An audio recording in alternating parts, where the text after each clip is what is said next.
इस कार्यक्रम के पुण्यार्चक हैं Siddhant Jain civil line Delhi, Sunita Sachin Jain civil line Delhi, Manju Vinod Jain Gurgaon, Savita Sagar Jain Rishabh Vihar, Poonam Sunil Jain tyre वाले नोएडा।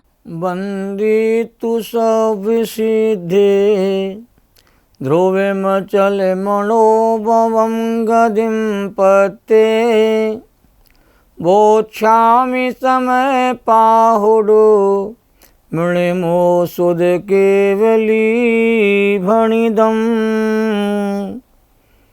निज स्वरूप को परमिरस जामे भर्यो अपार बंदो परमानंद में समय सारे अविकार। त्रिकालवर्ती पंचपरमेष्ठी भगवंतों को नमन और वंदन। त्रिकालवर्ती सर्व तीर्थंकर भगवंतों को नमन और वंदन। आचार्य कुंद देव और उनके सभी टीकाकारों को नमन और वंदन। सभी साधर्मी बंधुओं को छठवीं गाथा का विशेष स्वाध्याय कराया जा रहा है। समयसार ग्रंथादि राज की मार्मिक और रोचक चर्चा चर्या में बदलाव के लिए की जा रही है। चर्चा चर्या को शुद्ध करने के लिए की जाती है और जो चर्चा चर्या के लिए नहीं होती है उस चर्चा की कोई कीमत जिन शासन में नहीं होती है। और बिना चर्चा किए चर्या का रास्ता प्रकट होता भी नहीं है। तो बिना चर्चा के बार बार सुने बिना समझे बिना समय सार की महिमा कभी आ ही नहीं सकती।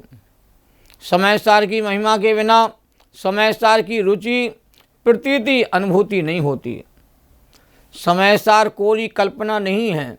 समय सार साधारण बात नहीं करता, अलौकिक बात करता, अद्भुत समय सार है।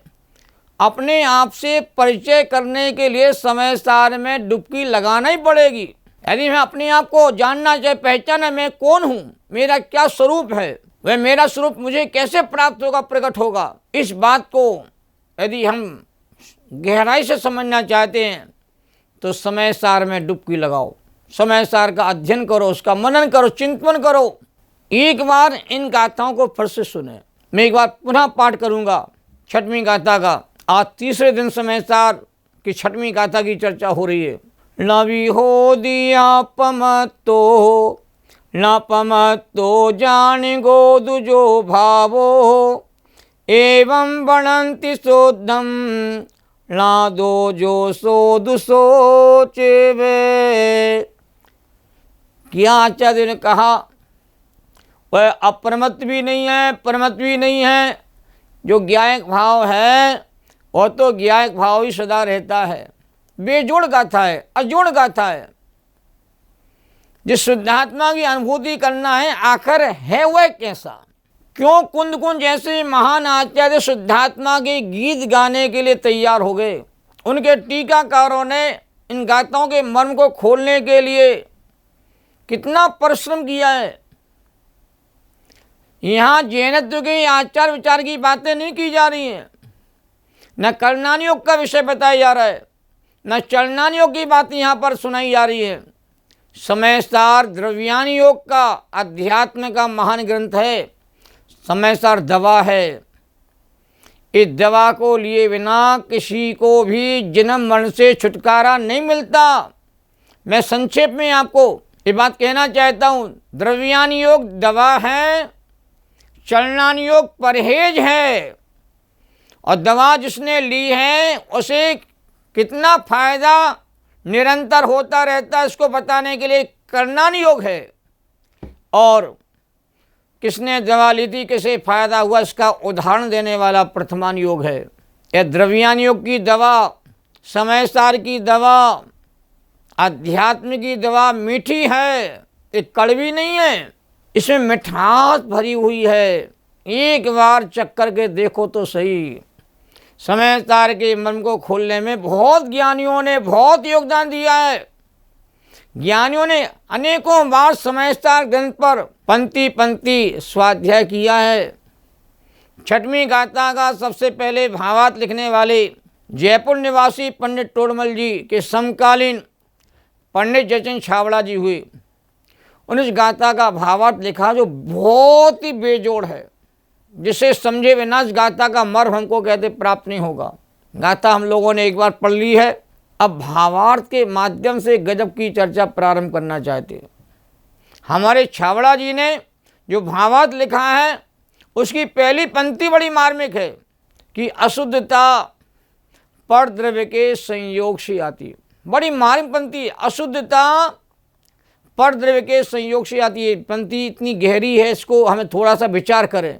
अशुद्धता आत्मा में दिखाई देती है, अशुद्धता आत्मा में उत्पन्न होती हुई दिखाई देती है, इससे कोई अनुयोग मना नहीं करता है। पर अशुद्धता आत्मा के स्वभाव के भीतर से नहीं आई है। अशुद्धता परद्रव्य का लक्ष्य करने पर पदार्थों से जुड़ने पर पदार्थों में इष्ट अनिष्ट की कल्पना करने पर अशुद्धता के परिणाम आत्मा के स्वभाव के ऊपर ऊपर तैरते हुए दिखाई देते हैं।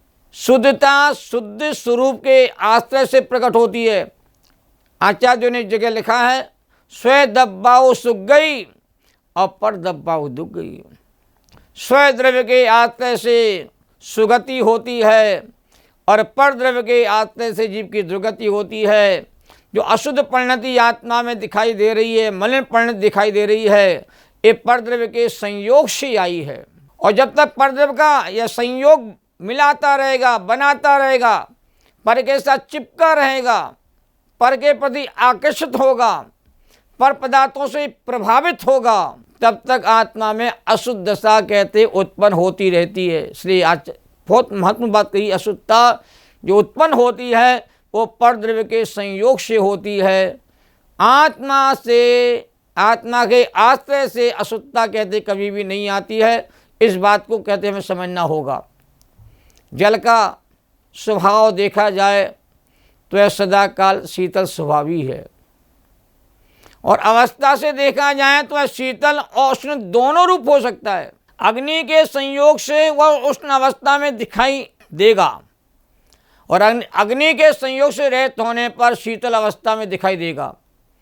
यदि यह उदाहरण अच्छी तरह से समझ में आ गया हो तो समय सार आसानी से समझ में आ जाता है, क्योंकि यह द्रव्य दृष्टि की प्रधानता करके कथन किया जा रहा है। मलिनता है, पर मलिनता अवस्था में है, पर्याय में है। जो पर्यायवान है वो मलिन नहीं है, वो निर्मल है, वो शुद्ध स्वरूपी है, शुद्धता का उसमें भंडार भरा हुआ है। दो दृष्टियां आगम में आती हैं, एक पर्याय दृष्टि, एक स्वभाव दृष्टि। पर जो पर्याय मलिनता है वह स्वभाव को नहीं पहचानने से है। या पर्याय दृष्टि देखा जाए तो वह आत्मा मलिन ही दिखाई देता है, और जब दृष्टि से देखा जाए तो यह आत्मा ज्ञायक तो ज्ञायक ही रहता है। वह कहीं जड़त्व को प्राप्त नहीं होता, वह कभी जड़ नहीं होता है। यहाँ द्रव्य दृष्टि को प्रधान करके कथन किया है। आत्मा की 67 शक्तियों का वर्णन इसी समाचार ग्रंथ के परिशिष्ट में आया है। दूसरी शक्ति है चिति शक्ति। उसमें कहा गया है कि आत्मा आज जड़त्व तो नहीं होता, इसलिए वह चिति शक्ति वाला है। अर्थात आत्मा कभी जड़ रूप नहीं होता, चेतन रूप ही रहता है। और चेतन रूप रहना लक्षण जिसका है उसे चिति शक्ति कहा गया है। जो प्रमत या प्रमत के भेद हैं वे परद्रव्य की संयोग जनित कहते पर्याय हैं। ये अशुद्धता द्रव्य दृष्टि में गौण है। द्रव्य दृष्टि में अशुद्धता दिखाई देती नहीं है, क्योंकि द्रव्य दृष्टि में द्रव्य स्वभाव ही दिखाई देता है। द्रव्य स्वभाव के अलावा द्रव्य दृष्टि में कुछ दिखता ही नहीं है, इसलिए अशुद्धता गौण है। अशुद्धता को अभूतार्थ कहा है, असत्यार्थ कहा है, अशुद्धता को व्यवहार भी कहा है, अशुद्धता को उपचार भी कहा है। इसलिए पर्याय दृष्टि से देखने का समय सार में विधान नहीं है। समय सार में प्रत्येक जीवात्मा को द्रव्य दृष्टि से देखने का विधान किया गया। क्यों? द्रव्य दृष्टि शुद्ध है, अभेद है, निश्चय है, भूतार्थ है, सत्यार्थ है, परमार्थ है। इसलिए आत्मा तो ज्ञायक ही है, उसमें भेद है ही नहीं, भेद दिखते ही नहीं है, होने पर भी दिखते नहीं है, पर्याय होने पर भी पर्याय उसमें दिखती नहीं है। कर्मादि की कालिमा ऊपर ऊपर से दिखाई देने के बावजूद ही वो समय सार की दृष्टि उसको भेदती हुई सीधे द्रव्य स्वभाव को पकड़ती है। तो आत्मा ज्ञायक ही है, उसमें भेद नहीं है, इसलिए वह परमात्म और अपरमात्म भी कहते नहीं है। और ज्ञायक नाम भी उसे ज्ञेयों को जानने से दिया जाता है, क्योंकि ज्ञेय का प्रतिबिंब जब झलकता है तब ज्ञान में वैसा ही अनुभव आता है, तथापि उसे ज्ञेयकृत अशुद्धता नहीं होती, ज्ञेयकृत अशुद्धता नहीं होती। ज्ञान का काम तो जानना है, जो जैसा है वैसी जानने में आता है, पर वैसा जान करके ज्ञान कभी ज्ञेय रूप परिणमित नहीं होता है। ज्ञान तो अपने ज्ञान स्वभाव को ही प्रकाशित करता है, क्योंकि जैसा ज्ञेय ज्ञान में प्रतिभाषित हुआ वैसा ज्ञायक का ही अनुभव करने पर वह ज्ञायक ही है। यह जो जानने वाला है सो ही मैं हूँ, देखने वाला वही मैं हूँ, और मेरा कोई रूप है नहीं। ज्ञाता दृष्टा के अलावा आत्मा का कोई रूप ही नहीं है। ज्ञाता दृष्टा आत्मा बनना है परमात्मा, यही स्लोगन हमको याद करना चाहिए। एक ज्ञायकत्व तो स्वयं शुद्ध है, स्वयं शुद्ध है, और उसकी शुद्ध रूप कहते अनुभूति हमें प्राप्त करना है। यह शुद्ध नय का विषय है। नय दो प्रकार के होते हैं, एक अशुद्ध नय और एक शुद्ध नय।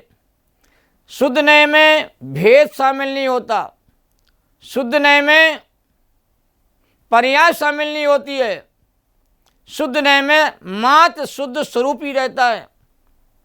आचार्यों ने कलश के माध्यम से कहा, आत्म स्वभावम परभाव भिन्नम आपूर्ण माद्यंत विमुक्तमेकम विलीन संकल्प विकल्प जालम प्रकाशयन शुद्ध नयो विदेति।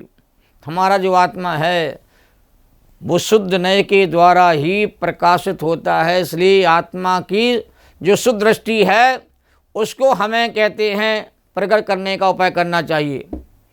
जब तक वो शुद्ध नय हमारे भीतर कहते हैं प्रकट नहीं होगा, सुस्वरूप की दृष्टि कहते हमारे भीतर प्रकट नहीं हो पाती है। इसलिए हमारे आचार्य जो असत्यार्थ को जो व्यवहारने का विषय बनता है उससे लक्ष्य हटाना चाहिए। यहाँ शुद्धने का विषय चल रहा है। अन्य जो पर संयोग जनित भेद हैं वे सब भेद अशुद्ध द्रव्यार्थिक नय के विषय में आ जाते हैं। जिन मत का सारा कथन हमारे भावार्थ लिखने वाले पंडित साहब कह रहे हैं, जिन मत का कथन स्यादवाद रूप है, इसलिए अशुद्ध नय को सर्वथा असत्यार्थ ना माना जाए। पर्याय में मलिनता है, इसको स्वीकार करना हो चाहिए, पर पर्यायवान जो है वो सदा शुद्ध रूप रहता है, इसको भी स्वीकार करना चाहिए। तो अशुद्ध नय की बात जो आगम में आती है वह जानने योग्य तो है, पर वह श्रद्धान करने योग्य नहीं होती है। व्यवहार ने जाना हुआ प्रयोजनवान कहा है आचार्यों ने, क्योंकि स्यादवाद प्रमाण से शुद्धता और अशुद्धता दोनों वस्तु के धर्म है। वस्तु धर्म, वस्तु का सत्व कहा गया है।